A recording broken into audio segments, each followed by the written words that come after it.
Hello students, आज मैं आपके साथ क्लास 12th के चैप्टर केमिकल काइनेटिक्स से टॉपिक स्यूडो ऑर्डर रिएक्शन, जिसमें भी mainly pseudo first order reaction और स्यूडो यूनिमॉलिकुलर रिएक्शन डिस्कस करने जा रहा हूँ। इससे पहले हमने फर्स्ट ऑर्डर रिएक्शन के एग्जांपल्स की integrated rate equation, half life time period के डिफरेंट टाइम पीरियड्स के साथ रिलेशन, उनका डिस्कशन कर चुके हैं। So let us start. Pseudo order reaction कौन सी रिएक्शन होती है? जनरली रिएक्शंस जो एलिमेंट्री रिएक्शंस होती हैं उनमें ऑर्डर और मॉलिक्यूलरिटी सेम होता है, बट जिन रिएक्शंस में ऑर्डर और मॉलिक्यूलरिटी सेम नहीं होता उनको स्यूडो ऑर्डर रिएक्शन कहा जाता है। Then what are pseudo order reactions? Those reactions which have different order and molecularity. Those reactions which have different order and molecularity। जिन रिएक्शंस का ऑर्डर और मॉलिक्यूलरिटी डिफरेंट होती है उनको हम क्या कहते हैं? स्यूडो ऑर्डर रिएक्शन कहा जाता है। इसमें जो मेनली टॉपिक है वो है pseudo first order reaction, because हम फर्स्ट ऑर्डर काइनेटिक्स का डिस्कशन कर रहे हैं। सो Now, what are pseudo first order reaction or pseudo unimolecular reactions? Those reactions which have order 1। अब अगर इनका ऑर्डर 1 है तो मॉलिक्यूलरिटी ऑर्डर के बराबर होगी नहीं। इट मीन्स मॉलिक्यूलरिटी 1 नहीं हो सकती और मॉलिक्यूलरिटी 0 भी नहीं हो सकती। तो मॉलिक्यूलरिटी क्या होगी? मॉलिक्यूलरिटी मे बी 2 और 3। 2 की पॉसिबिलिटी ज़्यादा है, 3 की पॉसिबिलिटी क्या रहती है? कम रहती है। तो इनको डिफाइन किस तरह से करेंगे? Pseudo first order reaction, those reactions which have order 1 and molecularity more than 1। Because मैंने बताया आपको कि स्यूडो फर्स्ट ऑर्डर है तो इसका ऑर्डर क्या रहेगा? 1 रहेगा। तो मॉलिक्यूलरिटी 1 नहीं हो सकती, 0 भी नहीं हो सकती, मॉलिक्यूलरिटी 1 से क्या रहेगी? ज़्यादा रहेगी। So those reactions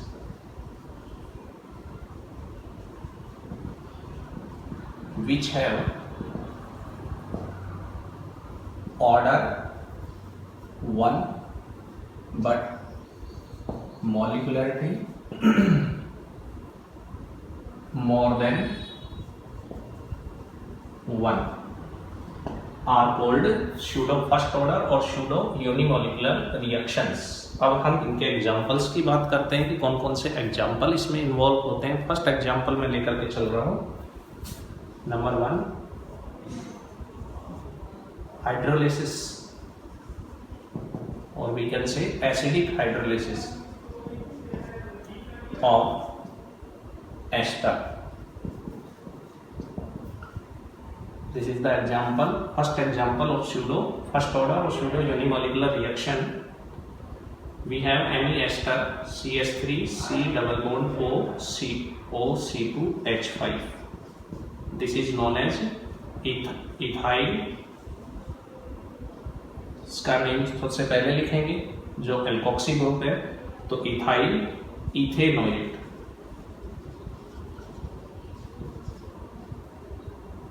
one 2 carbon का एस्टर बन रहा है तो 2 कार्बन के एस्टर को क्या लिखेंगे? इथेनोएट। और ये जो ग्रुप है वो सबसे पहले आएगा इथाइल इथेनोएट, इसका नाम होगा प्लस HOH। वाटर किस में लेंगे? एक्सेस में लेंगे यहाँ पर। In presence of acid converts into acetic acid CH3 C double bond OH known as acidic acid plus ethanol C2H5OH।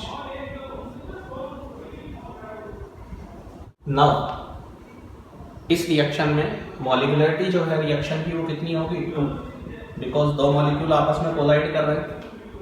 But order is given from rate law. Rate law से जब rate लिखी जाएगी that is K1 concentration of ester की power 1 and water की power 0, क्योंकि water हमने किस में ले रखा है? एक्सेस में ले रखा है। और आपको मैंने पहले ये बताया हुआ है कि जो रिएक्टेंट एक्सेस में होता है उस पर रिएक्शन की रेट डिपेंड नहीं करती, मीन्स उसके रिस्पेक्ट में जो रिएक्शन का ऑर्डर है वो क्या रहेगा, जीरो रहेगा, बिकॉज जो रिएक्टेंट एक्सेस में होता है उसके कंसंट्रेशन चेंज से रिएक्शन की रेट अफेक्टेड नहीं होती, देयरफॉर उसके रिस्पेक्ट में रिएक्शन का ऑर्डर क्या लिया जाता है, जीरो लिया जाता है। यानी कहने का मतलब इतना है कि मैंने इस रिएक्शन में जो वाटर है वो 5 लीटर वाटर लिया, उस 5 लीटर वाटर के अंदर थोड़ा सा एसिड हमने ऐड कर दिया और उसमें 2 to 5 ग्राम हमने एस्टर डाल दिया। 5 लीटर वाटर लिया, थोड़ा सा एसिड उसमें मिक्स किया और उसमें 2 to 5 ग्राम हमने क्या डाल दिया, एस्टर डाल दिया।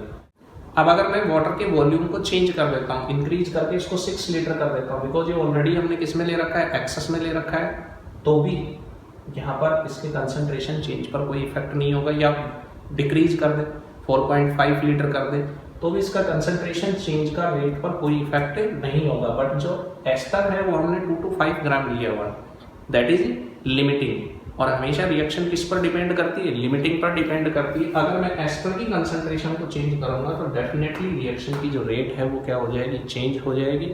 Therefore rate of reaction depends on concentration change of ester only, not water. Water के रेस्पेक्ट में रिएक्शन का ऑर्डर क्या रहेगा, जीरो। देयरफॉर जो ओवरऑल ऑर्डर आएगा रिएक्शन का, order of reaction will be 1। ये रिएक्शन जो है ये सेल्फ कैटालाइज्ड रिएक्शन भी होती है, सेल्फ कैटालाइज्ड, या इसको ऑटो कैटालिसिस भी कहा जाता है।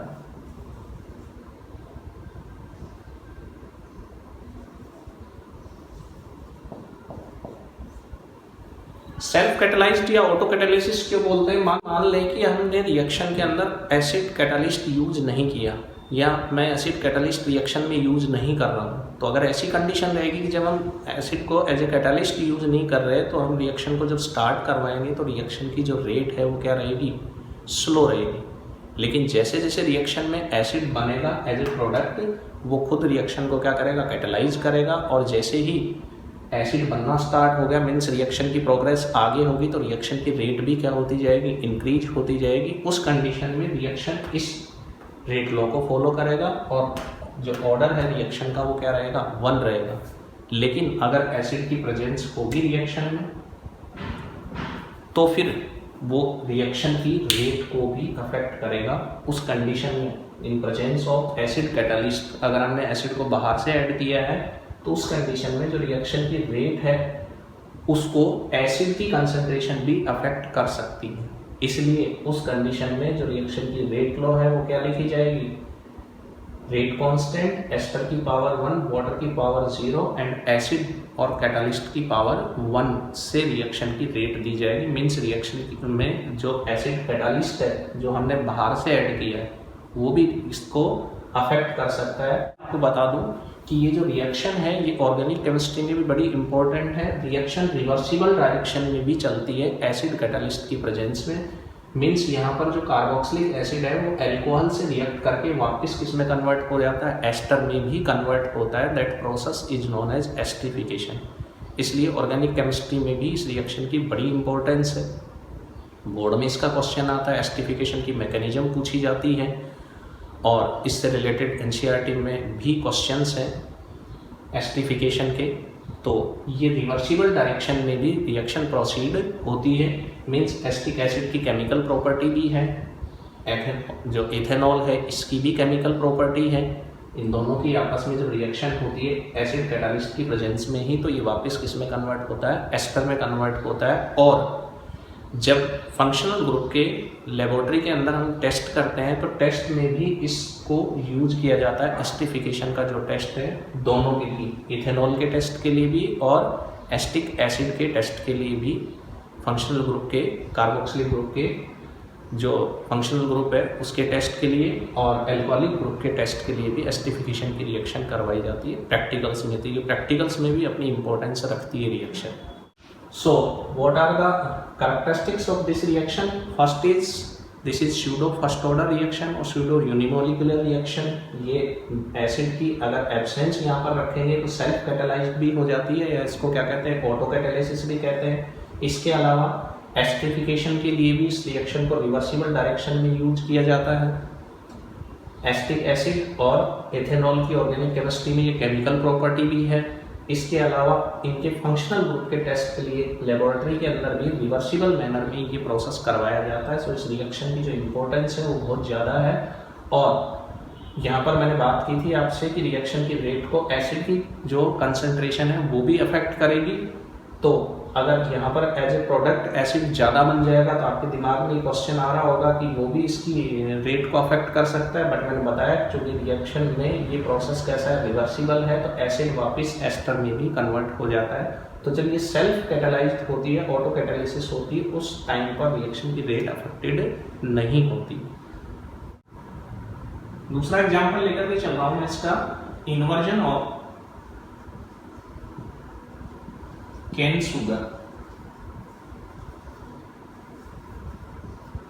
और we can say hydrolysis of sucrose. Sucrose is home sugar, formula क्या होता है C12H22O11, सुक्रोज, जिसको क्या कहते हैं होम शुगर भी कहा जाता है।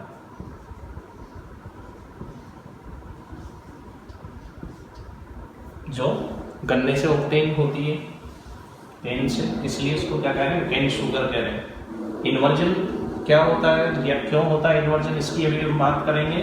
When it hydrolysed in excess of water,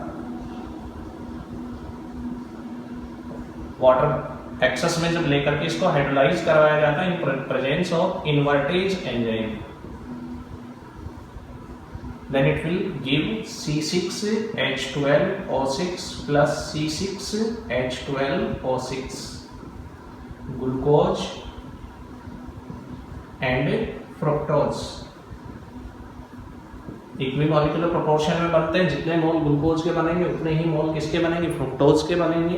glucose और फ्रुक्टोज के दोनों के फॉर्मूले सेम होते हैं बट इनका फंक्शनल ग्रुप डिफरेंट होता है। ग्लूकोज में एल्डिहाइडिक ग्रुप होता है, फ्रुक्टोज के अंदर जो फंक्शनल ग्रुप है वो कीटोनिक ग्रुप होता है। नाउ अब हम बात करें इन्वर्जन की। इन्वर्जन ऑफ कैन शुगर क्यों बोलते हैं, जो सुक्रोज होता है इट इज डेक्सटेरो। क्या होता है डेक्सटेरो, इसका जो सॉल्यूशन होता है वो प्लेन पोलराइज्ड लाइट को क्लॉकवाइज डायरेक्शन में रोटेट करता है। क्लॉकवाइज डायरेक्शन में रोटेट करता है तो उसको क्या कहते हैं, डेक्सटेरो, यानी पॉजिटिव होता है उसका रोटेशन एंगल, क्लॉकवाइज डायरेक्शन में रोटेट करेगा। यहां पर जो ग्लूकोज होता है वो डेक्सटेरो होता है, जिसका जो रोटेशन एंगल है वो +52 डिग्री, और जो फ्रुक्टोज होता है ये लेवियो होता है। लेवियो यानी जो डेक्सटेरो होता है वो प्लेन पोलराइज्ड लाइट को क्लॉकवाइज डायरेक्शन में रोटेट करेगा और ये किस में रोटेट करेगा, एंटी क्लॉकवाइज डायरेक्शन में, और इसका जो रोटेशन एंगल होता है वो अप्रोक्सीमेटली 96 डिग्री होता है।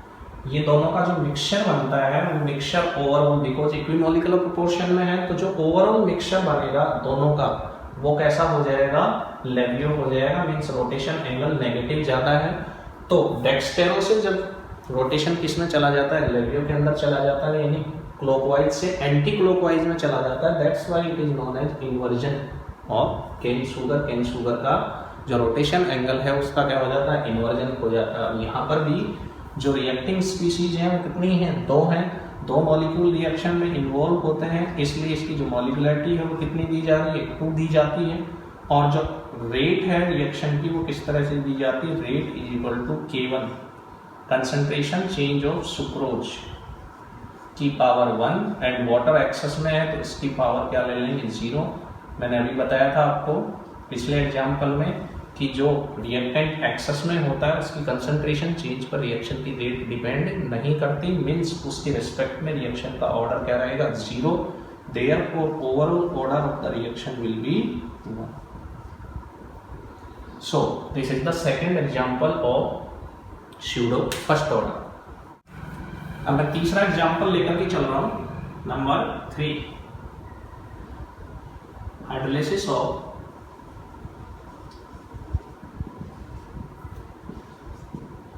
लैक्टोज लैक्टोज का जो फॉर्मूला है C12H22O11 होता है। इसको भी एक्सेस ऑफ वाटर के अंदर क्या करवाते हैं, हाइड्रोलाइसिस जब करवाते हैं, then it give in presence of lactase enzyme C6H12O6 plus C6H12O6, one molecule of glucose and other molecule of galactose equimolecular proportion में बनेगी। जो लैक्टोज होता है it is also known as milk sugar, milk के अंदर present होता है, इसलिए इसको मिल्क शुगर भी कहा जाता है। इसमें भी रिएक्शन की जो मॉलिक्युलरिटी है वो कितनी रहेगी, 2 रहेगी, क्योंकि 2 मॉलिक्यूल इन्वॉल्व हो रहे हैं, but rate is given, rate is equal to K1 lactose की कंसंट्रेशन की पावर 1 एंड वाटर की पावर 0, बिकॉज वाटर हमने किस में ले रखा है, एक्सेस में। उसको बार बार रिपीट करने की जरूरत नहीं है कि जो एक्सेस में है उसके रिस्पेक्ट में रिएक्शन का ऑर्डर क्या रहेगा, 0 रहेगा। नेक्स्ट एग्जांपल ले रहा हूं मैं, hydrolysis of maltose number 4।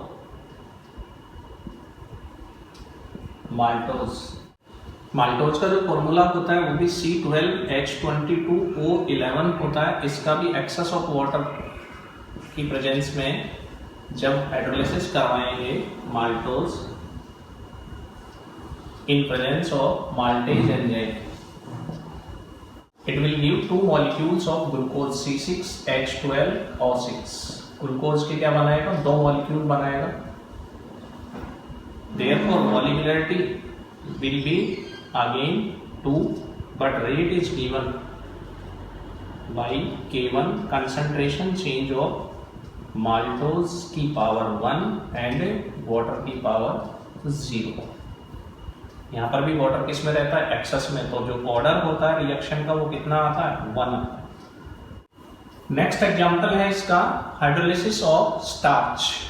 Starch का हाइड्रोलाइसिस भी फर्स्ट ऑर्डर काइनेटिक्स को फॉलो करता है। स्टार्च का फॉर्मूला होता है C6H10O5 whole N plus H2O in access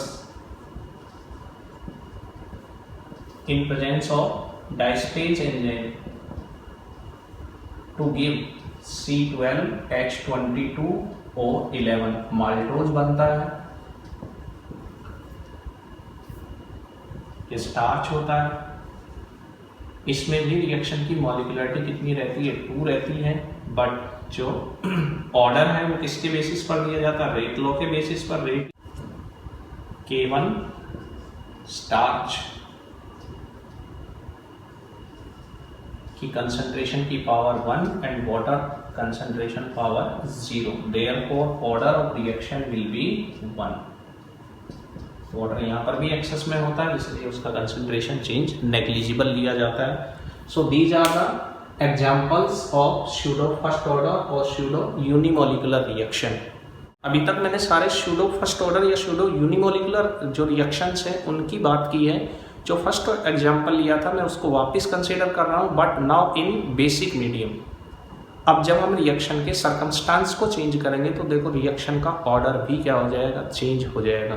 acidic medium में वही हाइड्रोलाइसिस ऑफ एस्टर था, वो इसको फॉलो कर रहा था, फर्स्ट ऑर्डर काइनेटिक्स को। लेकिन अगर हम बेसिक मीडियम के अंदर एस्टर का हाइड्रोलाइसिस करवा दें then it will follow second order kinetics and that will not be the example of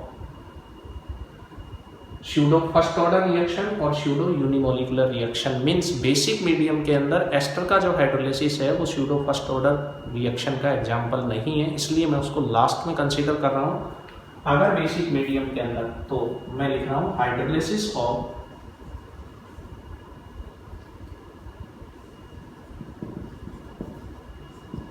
ester in basic medium.